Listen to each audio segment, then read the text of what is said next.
Kwa hiyo nuru, ukisikia nuru ni kwamba neno la Mungu linapoanza kuhubiriwa ulimwenguni kwa ajili ya kuleta wokovu, kuhubiri katika uhalisia wa neno la Mungu,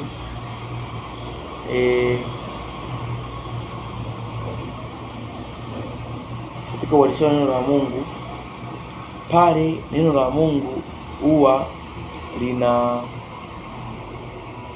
ndio tunasema nuru imeanza kuangazia ulimwengu.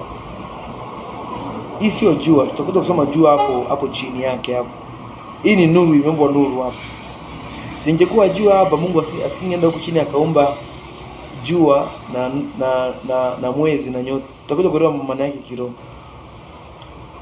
Kwa hiyo tunaangalia nuru, maana ni Mungu mwenyewe. Akaleta nini? Akaleta neno la Mungu kwa watu. Kwa hiyo hapa Mungu akaanza kutengeneza, kuleta wokovu badala ya uasi na uadilifu kutokea. Mungu bado anataka ukombozi wa mwanadamu. Kwa hiyo tunaangalia nuru hapa inakuja ulimwenguni. Nuru hapa ni Bwana Yesu mwenyewe. Akaja kufundisha, kuliangazia kanisa ambalo lilikuwa limepotoka. Japokuwa walimkataa. Israeli wakaona ni mtu amezaliwa kwenye hori la ng'ombe, baba yake ni seremala. Wakamdharau yeye, ndio alikuwa nuru, alikuwa anaelezea uhalisia. Akasema msifuate sabato. Kwa sababu sabato duniani huko, hata kama mlikuwa mnapumzika kimwili, maana yake ni kwamba ilikuwa inamaanisha kiroho kwamba mimi ndio Bwana wa sabato. Maana yake ndio kiwango, maana yake ni kwamba alikuwa anaongelea swala la nini? La utakatifu. Huwezi kupata utakatifu kwa kupumzika tu Jumamosi siku ya saba. Yesu alisema yeye ni Bwana sabato, maana alionyesha ni kwamba tumfuate yeye. Kama yeye alivyo kwenye kiwango kikubwa cha utakatifu, kimo cha utakatifu, tufikie kimo cha utakatifu siku ya saba. Maanake kuna viwango vya utakatifu kulingana na mafundisho ambayo unayapokea na unavyoendelea kujitakasa. Maanake ukimaliza kuoga sio kama umetakasika umemalizika, hapana.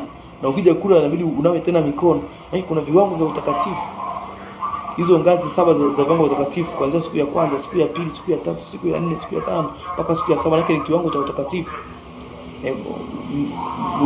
Pengine unaweza kusikia wanamwambia mbingu ya saba, maana ni kiwango cha utakatifu kile cha kimo cha kumfikia Kristo, ukiwa na maarifa ya kimungu ndani yako na ukaanza kuyaishi mpaka ufikie kiwango cha mwisho cha utakatifu. Maana huwezi kupata pumziko la kweli la kiroho.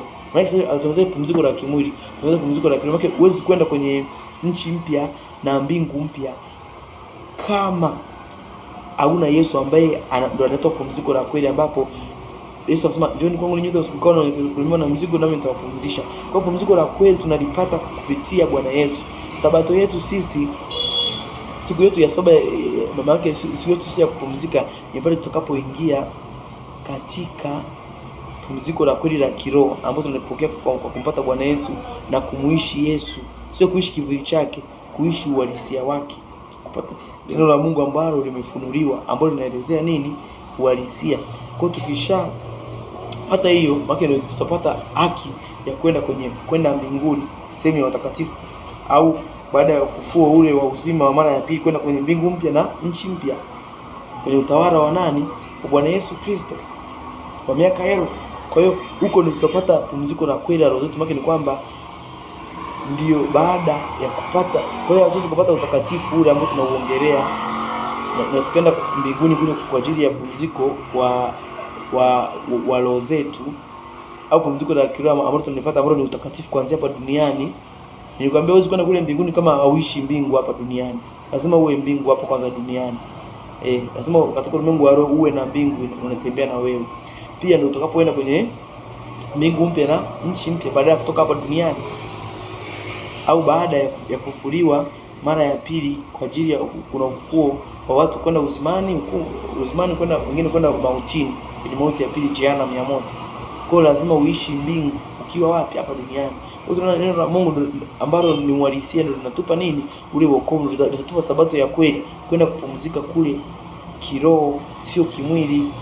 Je, ilikuwa ni kivuli? Kusoma wa Kolosai sura ya 2:16 nakwambia sabato ilikuwa ni kivuli. Kwa hiyo watu bado wanafuata kivuli, kwa hawana wokovu. Hata wa sabato kama wanafuata hichi kivuli bado hawana wokovu, kwa sababu sabato inayoongelewa hapa ni mpaka hata mbingu pia zinaishi zitakapokuja, ile sabato itaendelea. Maana ni kama ni sabato ya kiroho, ni utakatifu, ile pumziko la kiroho, watu watakapoenda kupata uzima wa nini, wa milele, kuishi na Mungu milele katika raha milele, wakimwabudu Mungu na kumsifu Mungu na kula katika mti wa nini, tutaendelea kukula neno la Mungu hata tukiwa kwenye hiyo nchi mpya, neno la Mungu katika ule mti wa uzima, kama ambayo mengine ama bado ni unabii katika Agano Jipya yatakuja kutimizwa kule tukiwa wapi, kwenye nchi mpya na mbingu mpya, tukiwa mbinguni kule tutaendelea kula neno la Mungu kwa sababu tutaendelea kuishi kana Bwana Yesu yeye akiwa mfalme wa wafalme na sisi tukiwa wafalme. Kila mtu atapewa taji kulingana na kazi aliyoifanya. Kwa hiyo utakuwa kwenye utukufu, kwenye mng'ao ule unaowaka. Wengine watakuwa na utukufu mdogo kulingana na nini? Na Biblia inasema hivi kitabu cha Ufunuo, kila mtu kila ashindaye ndio atakayekula katika ule mti wa uzima wa milele. Kwa hiyo kulingana na kila mtu atapewa taji kulingana na kazi aliyoifanya. Kama ulifanya kazi kidogo utalipwa huo ujira huo. Kama ulipata talanta moja ukazalisha 2 3 ngapi, kwa hiyo atakulingana na kazi, kulingana na kazi aliyoifanya, kila mtu atalipwa hivyo hivyo. Kwa hiyo kila mtu ashindaye. Kwa hiyo kama ni kushinda, kuna ushindani, sio mtu mmoja, hapana. Mtu sasa akakwambia ashindaye ni mtu mmoja, hapana, atakupotosha. Kila ashindaye atapewa taji. Haingekuwa ni mmoja, maana yake Mungu anamwambia kila huyu ashindaye ndio atapewa taji. Hapa amesema kila ashindaye, kitabu cha Ufunuo. Kwa hiyo kuna vita. Kwa hiyo nuru ni pale neno la Mungu linapoanza kufanya nini? Kuhubiriwa.